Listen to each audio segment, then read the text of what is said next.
बिस्मिल्लाहिर्रहमानिर्रहीम। अस्सलाम वालेकुम। लैब 5 हमारे पास वीडियो पार्ट हमारे पास 2 है कंपाइलर कंस्ट्रक्शन का, ठीक है। और इसके अंदर जो हम टॉपिक कर रहे थे वो वेरिएबल की इनिशियलाइजेशन देख रहे थे कि वेरिएबल की इनिशियलाइजेशन जो है क्या है, ठीक है। इसकी डेफिनेशन हम देख चुके हैं और हमने आउटपुट स्क्रीन्स को डिस्कस किया था अपने पास कि आउटपुट स्क्रीन्स जो है वो हमारे पास इस तरह की आनी चाहिए। हमारा टास्क है जो हमने करना है अपने पास इम्प्लीमेंट, ठीक है। यहाँ पे हमारे पास जो एक सी आउट की स्टेटमेंट आपको नजर आ रही है उसका हम कोड देख लेते हैं कि सी आउट की स्टेटमेंट के अंदर बेसिकली काम क्या हो रहा है। और हम ये काम जो है वो थ्रू पैटर्न मैचिंग करेंगे। अब आपको आइडिया हो जाना चाहिए कि पैटर्न मैचिंग और रेजिक्स क्लास को यूज करते हुए या विदाउट जो है वो रेगुलर एक्सप्रेशन या विद रेगुलर एक्सप्रेशन जो है वो क्या मतलब है, ठीक है। तो हम लोग जो है विदाउट रेगुलर एक्सप्रेशन करेंगे, मतलब पैटर्न मैचिंग के थ्रू हमने ये स्क्रीन जो है वो हमने अपने पास जनरेट करनी है। आउटपुट इस तरह की हमारे पास कुछ आनी चाहिए, ठीक है। हम कोड पहले देख लेते हैं कि जो सी आउट की स्टेटमेंट यहाँ पे यूज करेंगे हम लोग उसके लिए कोड क्या यूज करेंगे। जो बाकी आपके पास इंट फ्लोट 4 आपको नजर आ रहे हैं, हम लोग ऑलरेडी लैब 3 के अंदर जो है वो डिटेल में डिस्कस कर चुके हैं कि हम लोग रेगुलर एक्सप्रेशन के थ्रू भी और विदाउट रेगुलर एक्सप्रेशन भी कि आप एक वेरिएबल जो है वो किस तरह डिक्लेयर करवाते हैं, ठीक है। तो अभी हम जो है सी आउट का स्टेटमेंट हमारे लिए इंपॉर्टेंट है कि सी आउट हम देख लेंगे इसकी वर्किंग हमारे पास क्या, इसका कोड बैकएंड पे क्या हुआ है जिसमें आप कंपाइल पे क्लिक करने पे आपको जो है आउटपुट बॉक्स के अंदर उसकी वैल्यू जो है शो होती है, ठीक है। हमारे पास कोड क्या है हमारे पास, देखिए जैसे हमने पैटर्न मैचिंग की थी ऑलरेडी। अब पैटर्न मैचिंग हमारे पास यहाँ पे हम अगेन पैटर्न मैच कर रहे हैं कि अगर वो इस लाइन पे आता है, लेट्स सपोज अभी दूसरी लाइन की बात मैं कर रही हूँ, सी आउट और एंगल ब्रैकेट्स आपकी यहाँ पे और यहाँ पे क्या आपके पास ए है, ठीक है। अगर मैं इसी लाइन की बात करूँ तो इस लाइन के अंदर हमारे पास जैसे ही सी आउट की स्टेटमेंट अक्कर होती है क्या हो जाएगा, यहाँ पे पैटर्न मैचिंग स्टार्ट हो जाएगी। पैटर्न मैचिंग में क्या होगा, 0 इंडेक्स पे सी, मतलब अगर मैं यहाँ पे लिख लेती हूँ हमारे पास इस तरह का आ रहा है सी आउट और ए आ रहा है, ठीक है। अब इसके लिए मैं कर रही हूँ पैटर्न मैचिंग चेक कर रही हूँ, ठीक है। तो हमारे पास क्या है, 0 इंडेक्स के ऊपर हमारे पास क्या आ रहा है सी, और अगर 1 इंडेक्स पे ओ आ रहा है, 2 इंडेक्स पे यू आ रहा है, 3 इंडेक्स पे अगर टी आ रहा है, ठीक है। एंड हमारे पास दरम्यान में जो एंड का सिंबल आ रहा है, ठीक है। एंड हमारे पास क्या है, और हमारे पास क्या हो रहा है 4 इंडेक्स के ऊपर एक एंगल ब्रैकेट और फिर हमारे पास एंगल ब्रैकेट, ठीक है, और नॉट कंटेन, ये जो एंड पे लिखा हुआ है ना आपका, ये बेसिकली हम लोग जब स्ट्रिंग्स को करेंगे, स्ट्रिंग की हार्ड कोड वैल्यू को जब हम प्रिंट करवाएंगे तो उसमें हम ये नॉट हटा देंगे। तो आपको पता है हार्ड कोड अगर वैल्यू मुझे प्रिंट करवानी है तो लेट्स सपोज मैं यहीं पे कर लूँ तो आपने ये देखा होगा कि आपका यहाँ पे हार्ड कोड वैल्यू आपकी इन्वर्टेड कॉमास के अंदर जो आप क्या करवाते हैं उसको प्रिंट करवाते हैं, ठीक है। लेकिन मुझे अभी हार्ड कोड वैल्यू नहीं प्रिंट करवानी, मुझे मतलब ए एज इट इज प्रिंट नहीं करवाना। अगर मुझे ए की वैल्यू प्रिंट करवानी है तो मैं डबल कोटेशंस क्या करूंगी, यहाँ से हटा दूंगी। उससे क्या होगा, आपके जैसे इसकी वैल्यू प्रिंट होगी आपके पास ए एज इट इज प्रिंट नहीं होगा, ठीक है। तो ये आपने लाजमी ख्याल रखना है। यहाँ पे मैं यहाँ पे थी कि आपके एंगल ब्रैकेट यहाँ पे एक और एक, ये दोनों एंगल ब्रैकेट्स भी आपकी मैच हो गई। एंड नॉट पैटर्न ऑफ 6 जो है वो आपका इन्वर्टेड कॉमास, तो 6 के ऊपर हमारे पास क्या आ रहा है, 6 के ऊपर तो हमारे पास ए आ रहा है, इन्वर्टेड कॉमास तो नहीं आ रहा है। तो मीन के हमारे पास यहाँ पे पैटर्न क्या हो चुका है, मैच हो चुका है।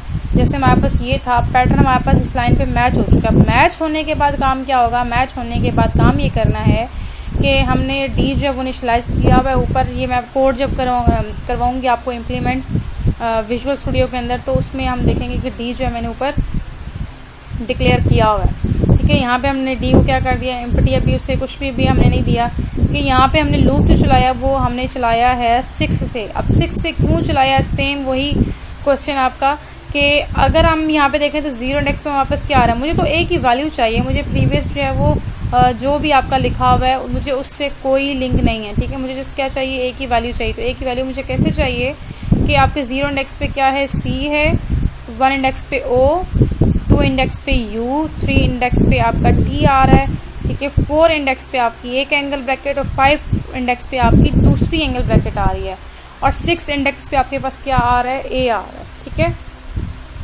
अब यहाँ पे देखिए मुझे अगर प्रीवियस नहीं चाहिए, मुझे यहाँ पे इसकी वैल्यू चाहिए तो मैं लूप चलाऊंगी 6, मतलब स्टार्ट ही लूप कहाँ से होगा आपका 6 से होगा। 6 से जब लूप आपका स्टार्ट होगा तो यहाँ पे z less than pattern dot length, जितनी भी उसकी लेंथ है, मतलब यहाँ पे आपके पास कोई वेरिएबल है, वेरिएबल की जितनी भी लेंथ है आपकी, ठीक है।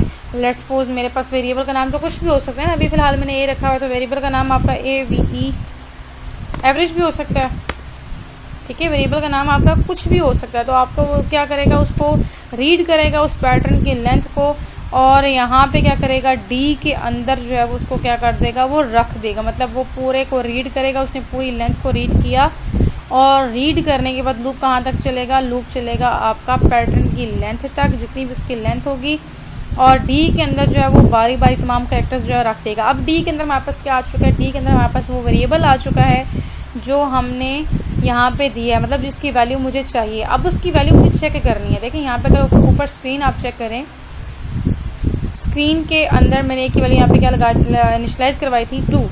अब 2a में 2 पड़ा हुआ है, ठीक है। अब मुझे यहाँ पे मैंने क्या किया, सी आउट a, मतलब मुझे अब a नहीं चाहिए, मुझे a की वैल्यू चाहिए। तो वैल्यू लेने के लिए आपको मैंने बताया था कि हम लोग हैश टेबल को यूज़ करते हैं। हमने लैब 3 के अंदर भी यूज़ किया, 4 के अंदर भी हमने देखा कि हैश टेबल आपका क्या काम करता है, आपकी कीज़ और वैल्यूज़ को स्टोर करता है। मतलब आपकी a जो है वो आपकी की है, 2 आपकी क्या है, उसकी क्या है, वैल्यू है। तो इट्स मीन कि ये हैश टेबल के थ्रू जो है वो हम उसको गेट करेंगे।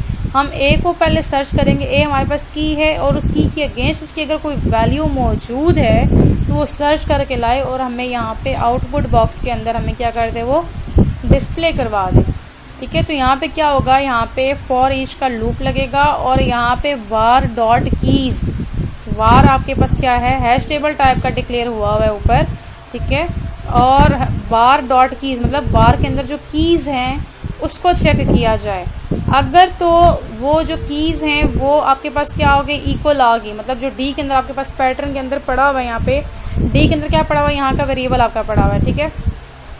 वो वेरिएबल अगर उसमें से कोई कीज जो आपके पास स्टोर है, मतलब लेट्स सपोज यहाँ पे एक टेबल बना हुआ है और टेबल के 2 कॉलम्स हैं, एक कॉलम में कीज है और एक कॉलम में क्या है, वैल्यूज हैं, ठीक है। अब उसने सर्च करना स्टार्ट किया कि जो वार है, ये वार का टेबल एक बना हुआ है, ठीक है। अब उसने सर्च करना स्टार्ट किया जो हमारे पास डी में पड़ा हुआ है, डी में वेरिएबल पड़ा हुआ है, जो डी में पड़ा हुआ है।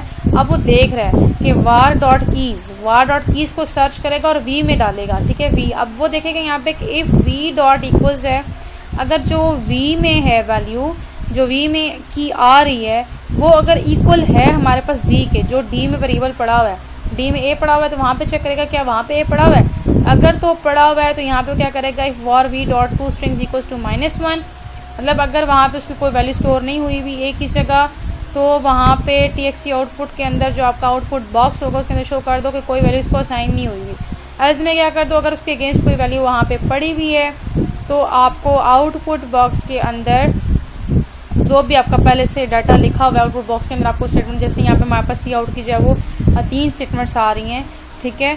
तो वो अगर पहले से कोई आउटपुट बॉक्स में जैसे अभी ये पड़ा हुआ है पहले से, तो उसी के अंदर प्लस ऐड कर दो, और मजीद जो आपकी सी आउट की स्टेटमेंट है वो यहाँ पे उसका भी जो है डाटा जो क्या कर देगा, यहाँ पे शो कर देगा, ठीक है। तो यहाँ पे उसने क्या किया कि txt आउटपुट डॉट टेक्स्ट के अंदर उसने ऐड कर दिया वार ऑफ वी, मतलब जो भी वार वी की जो वैल्यू आ रही थी यहाँ पे उसकी वैल्यू क्या कर दी उसने txt आउटपुट के अंदर डिस्प्ले करवा दी, और डी को अगेन जो वो नल असाइन कर दिया, ठीक है।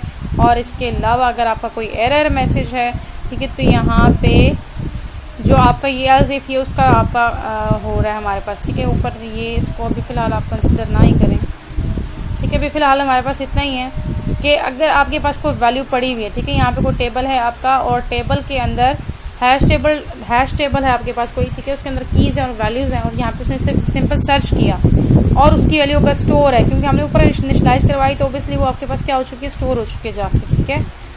अब स्टोर है, उसने यहाँ पे सर्च किया और सर्च करने के बाद उसने मुझे यहाँ पे वैल्यू क्या करवा दी, आउटपुट बॉक्स के अंदर शो करवा दी। अगर नहीं है, ठीक है, जैसे कि मैंने यहाँ पे कहा कि अगर इक्वल्स टू -1, मैंने आपको बताया था कि वार के अंदर हमेशा क्या होता है, आपकी जब की आपकी स्टोर हो रही होती है तो अगर उसकी कोई वैल्यू आप इनिशियलाइज नहीं करवाते तो उसकी जगह -1 स्टोर हो जाता है वैल्यू की जगह, ठीक है। अगर आप उसकी कोई वैल्यू इनिशियलाइज करवाते हैं तो उसकी जगह उसकी वैल्यू स्टोर होती है, लेकिन अगर नहीं करवाएंगे तो उसकी जगह -1 स्टोर होगा, ठीक है, क्योंकि ऊपर इनिशियलाइज हो चुकी है की वैल्यू।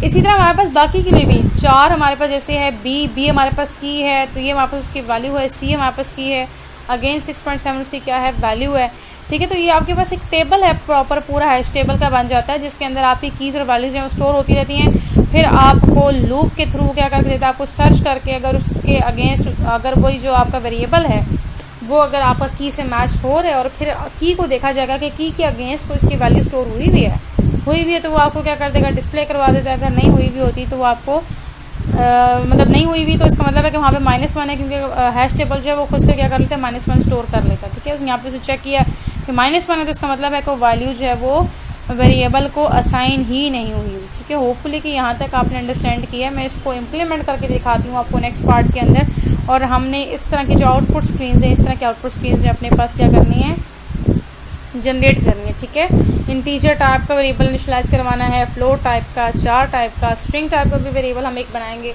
और उसको भी वहाँ पे हम वैल्यू देके और उसको भी हम प्रिंट करके देखेंगे कि हमारे पास जो है प्रॉपर वर्किंग हो रही है नहीं हो रही। जो लैब 3 के अंदर हमने वेरिएबल्स को डिक्लेयर किया था, डाटा टाइप्स हमने वहाँ पे डिफाइन की थी, पैटर्न मैचिंग के थ्रू हमने चेक किया था, वो अभी हम यहाँ पे चेक करेंगे कि हमारे पास प्रॉपर वर्किंग जो है वो हो रही है या नहीं हो रही। ठीक है, होपफुली यहाँ तक आपने अंडरस्टैंड किया। Thank you so much. अल्लाह हाफिज़।